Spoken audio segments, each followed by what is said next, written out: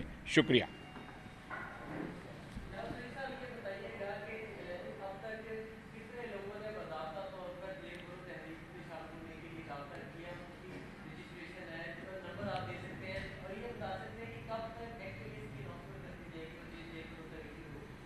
میں آپ سے لاہور کے فگرز شیئر کر سکتا ہوں۔ لاہور میں کوئی 32-33 یعنی میں کل لاہور سے نکلا تھا تو باقاعدہ رجسٹریشنز ہو چکی ہیں۔ باقی کسی ضلع کے اعداد و شمار نہیں ہیں۔ میں گزشتہ روز پشاور گیا تھا، وہاں پر ریجن کی میٹنگ تھی۔ جو پشاور ریجن ہے اس میں 6 اضلاع آتے ہیں، وہ اس کام کو شروع کر دیں گے۔ آج میں کچھ دیر کے بعد راولپنڈی جاؤں گا۔ تو اس طرح یہ بتدریج ہم اس کو آگے بڑھا رہے ہیں، اور یہ انشاءاللہ یہ پورے ملک جو فیڈ بیک آ رہا ہے وہ یہی ہے کہ لاکھوں لوگ اس کے لیے تیار ہیں۔ جو دوسرا سوال آپ نے کیا ہے، مجھے اس کی اجازت دے دیجئے میں جواب دے دوں۔ یہ جس روز ہم سمجھیں گے کہ اب پورا نظام معطل کر کے اور انتخابات سے انحراف کیا جا رہا ہے، وہ پہلا دن ہوگا۔ سب سے پہلے لاہور کے اندر گرفتاریاں پیش کی جائیں گی۔ جی